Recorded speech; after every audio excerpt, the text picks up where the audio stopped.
Hello. Oh, Very good, thank you. so season 2. Tell us about it. Tell us about It's been so funny. People asking us questions about actors being cagey just ends up with the most drab interviews because, 4 people in a row said, well, some stuff happens and we go on a journey and potentially it might be interesting. Let me ask you this question. 4 people say that in a row. How would you describe the dramatic thrust of season 2? Without spoilers. Really good. Really good. It's great. Yeah, thanks for asking. It's great. Cheers. Really put fun into it. The dramatic thrust, very thrusty. Well, things begin to. I will talk about Smith. I mean, there's 2 different journeys. There's his external journey and there's internal journey. And it's not even as simple as that. But because he ended season 1 with a particular predicament, which continues, but also he ended it on a bit of a high career-wise, because he's been a good boy as far as the Fury is concerned, and for the moment he's backed the right horse. So, but the interesting thing is, as his career, which already started off pretty high, is in the ascendancy, his belief in the thing that he's staked his claim to, the thing that he's given his life over to, is under attack from inside because of his son, because of the belief system that tells him he can't have his son. I think he's someone that has had misgivings about the choices he's made, and I just think, unlike his friend Wegner, after they witnessed horrors in one of the camps, they weren't involved, but they witnessed the horrors in one of the camps. He reacted in a different way. He just decided to hold the mask on even harder. The idea being having staked his family's future on it, staked his, decided to be on that side. But if he allowed doubts to enter, that his life and everything would fall apart, and the repercussions. So I believe that there's that kind of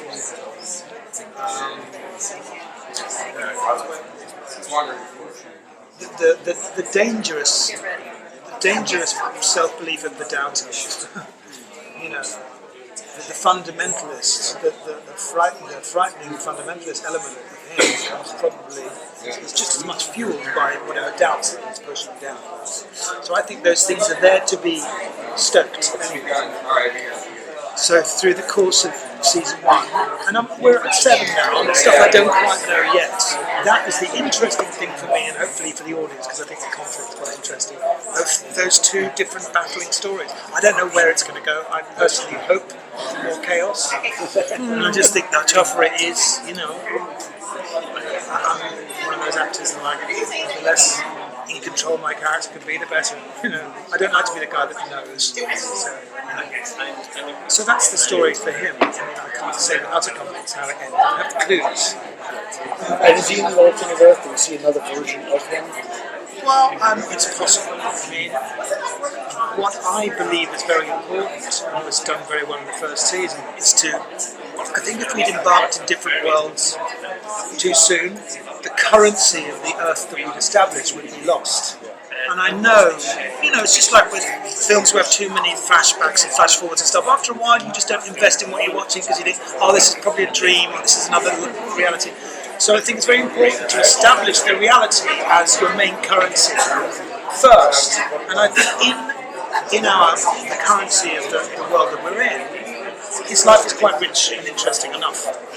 So I would not like to spread it out too quickly. I'm very interested ultimately in seeing. I would love to see and play the alternate Smith. I would love to, and that is something I hope happens, but hasn't as yet happened. And I'm not worried about it. I'd rather wait and do it right. Than be playing the kind of hip cat, Jack Kerouac, the on the road Smith. It's my fantasy. Was there any particular Nazis you based Smith off of? Or any Nazis you studied? No, I very much didn't want to. I wanted him to be a new person. Okay. I don't mean a new type of Nazi. I mean rather than, because it's a very particular predicament. someone who has taken on the belief system of the victor, and convinced himself that he's on the side of right. Someone who was a hero to his one side and then has become a hero to the other. Doesn't see himself as a traitor but as a patriot. That his act of joining the Nazis in order to save his countrymen from more death and save the Americans from communism was an act of heroism and patriotism, he believes. Because people tell themselves stories, What I did do is I read Albert Speer's autobiography, because I didn't read the book for a while, The Man in the High Castle, because a quick Google search informed me that my character wasn't in it. You don't want to find that out by the time you get to the last page, So I read first of all The Rise and Fall of the Third Reich, because for me it's one of the great privileges of my job, is it forces me to pay more attention to history and education than I did when I was at school. So finally, I read that because I was interested in. We all know about how the degenerate people who started Nazism started. We know about Hitler and Goebbels, these misshapen, deviant, awful creatures that they were. But then all of Germany became Nazis. And it wasn't a country in a particular period that contained all the evil people in the world. Maybe there were certain cultural, psychological, historical factors that led to it, but it spread, and it was popular in America, it was popular in England. What was the story that people told themselves whereby they were good people? And if you read about it, one of the most incredible things towards the end of the war, when finally Goebbels' Ministry of Propaganda was no longer believed by the German public. They didn't believe the newspapers anymore. Do you know the only way that he could influence public opinion? Horoscopes. This is a clue as to how you can get into people's minds. At the beginning, before the war, Nazi Germany, there was no access to outside news. German people believed themselves to be victims of Poland, of the Czech Republic, of Jews, of England. They got Swiss, they got conned at the end of the First World War. There was this feeling of victimization that was never gainsaid by any access to information from the rest of the world. So they all believed that they were finally branching out and protecting themselves from all these evil people. An entire country believed themselves to be at the end of aggression from England. They believed it. Certain people knew a lot more than that, but what I'm saying is, was it behind the thinking of people? Not everyone thought they were evil. A lot of them thought they were good people, and a lot of them who otherwise might have been good people got pushed in that direction. So that was what interested me. I'm not trying to say that Smith is otherwise the nicest man in the world, but he's a man. Right. Well, I think one of the things that's interesting about him is particularly with his son, and terrible memories of him, but other what lead character, and so his relationships with those guys are very, Joe, it's kind of a surrogate son in a way, or younger brother. Yeah. Those are like the center of the character of the show. Well, it's interesting because just because he has fatherly feelings doesn't mean he's not manipulating him. Right. Doesn't mean just because he doesn't like him, it doesn't mean he doesn't like him. Do you know what I mean? You can dislike and like someone at the same time. You can, I just think he's quite an interesting, very dangerous. But that doesn't mean he was born evil. He's a very dangerous person because he's a human being and he's very, very, very smart. And he's able to convince himself of what he needs to in order to do what he needs to do. How his relationship with Joe and some of the other characters evolve as this goes on? Well, Joe goes away for a little while. I know that we're going to be getting back together soon, but it gets a little bit tricky, and he finds out more and more. I'm not sure yet because we haven't got to that point, but it develops, and then he goes away.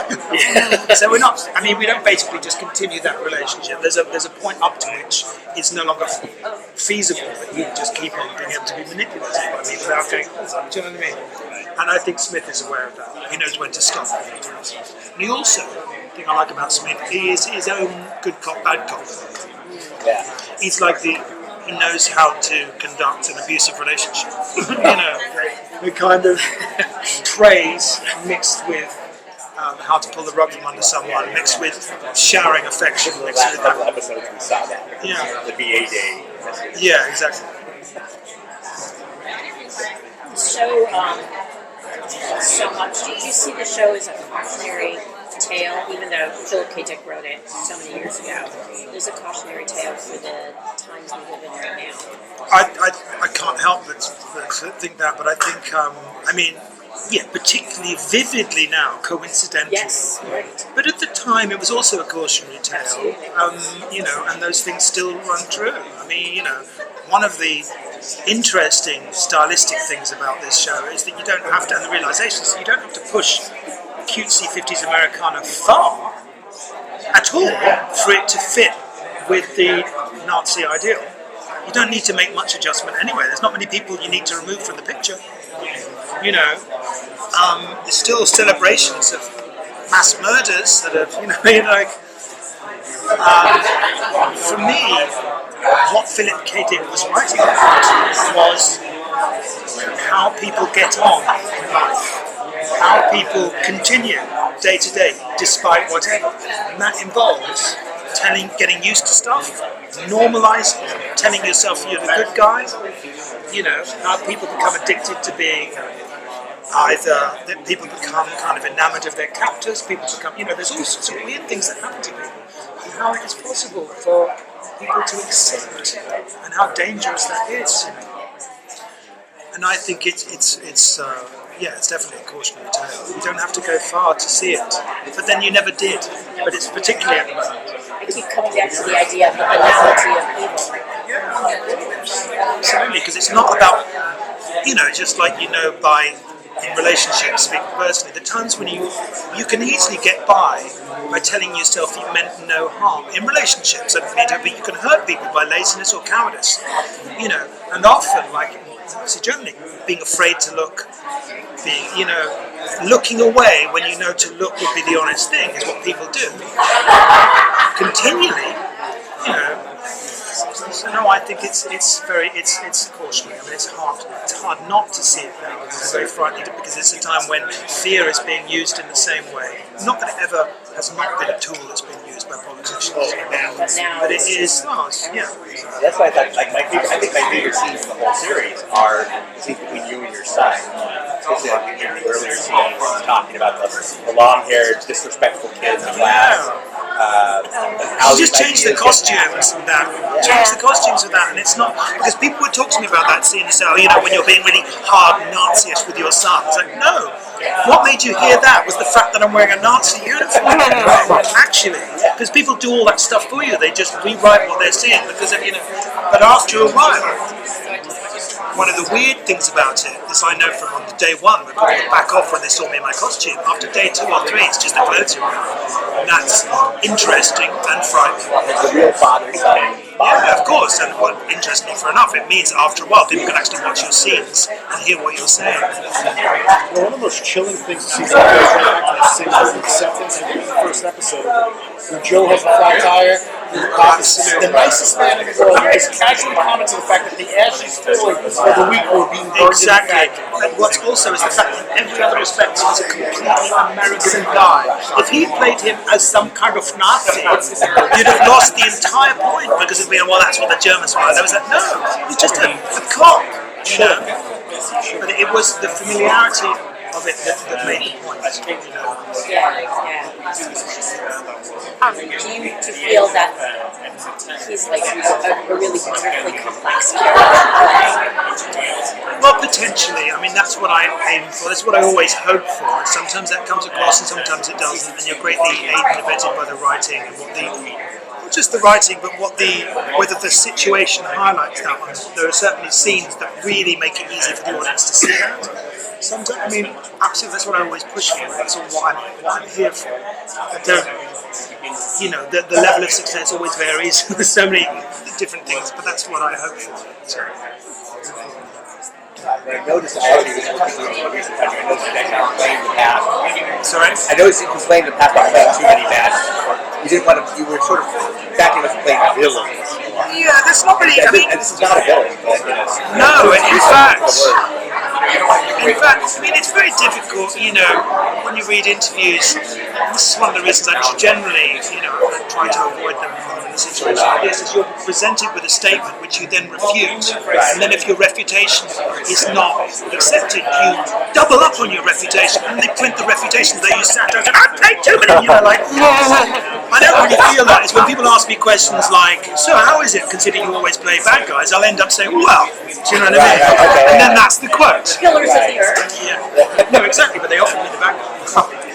But you did so well. I mean, it was beautiful. Well, I don't think I'm particularly well suited to bad guy. I wouldn't, if I was going to be stuck in one thing, it should be comedy. Bad guys was always like an experiment for me because I thought, let's see if I can do these. Little, it so suits the shape of my fucking head, unfortunately. The first thing I saw you was yeah, exactly. Exactly. Same pout, but yeah, no, but actually, to tell you the truth, when I was offered this, and when I first read the episode 1 and episode 2, my first instinct was disappointment. That it was like, after all this time, come on, I proved I can play anything, not anything, but a wide range of things. Bad guy again, really, and then I thought about it, and it happened to be at a certain time in my life, I realised actually this part, if it was managed the right way and was what they told me it would be my perfect answer to that. Because, yeah, okay, so this is a bad guy, and within that, how much of the human can I manage to put across in this? And then, I don't give a shit what they call it. They call it a bad guy, they call it a grey guy, they can call it whatever. It is what it is. The thing I find that I just argue against DVD dust jacket descriptions rather than because I'm never that ashamed of the characters I play, just the way they're described in short. Such a bad guy. no one likes to be I know I aged myself with DVD dust jackets already. DVD, yes, I know. I think especially with the sun, No, it exactly. presents a whole constellation. Yeah, it's a perfect opportunity to show that. Yeah, as far as I'm concerned, the doubts are always there. Like, that's why episode 6 is a very interesting one. Be confronted with an old friend who wanted to talk about the past, and I didn't. Why wouldn't I want to? If I felt great about everything, but he plainly doesn't. He's plainly got shit. He's got issues. Which makes it interesting. Yeah, it makes it interesting. What other projects do you have coming up? Well, straight after that, I went and did Masterpiece Theatre, their big new show next year, Victoria, with Jenna Coleman. And I play Lord Melbourne, who's basically the main guy for the first 6 episodes until I kind of get roasted by Albert turning over. It's a really wonderful story. Melbourne is a very kind, very noble, witty, sad, very dignified guy. And, no closer or further to me, no, closer to me, but in terms of my range or whatever, probably much, maybe I flatter myself and say more closer to me. He's probably nicer, clever, smarter than me, but closer to me than Smith. But not so much what people would consider. They probably consider that to be a stretch, even though I can just relax. So it was wonderful. Literally straight afterwards, to go back to England as a visitor. Which is great, because then they have to put me up. It's so much better than living there. And to do that with Jenna Coleman, who I adored working with. So, as a kind of an answer to Smith, to play Albert and the other, it takes the pressure off either one to be significant for me. So I've seen a little of that. I hope it does very well. And certainly they're putting a lot of effort into it. It's going to be the big show on Masterpiece in January. I think it's going to come out in September. It's the same slot as Downton.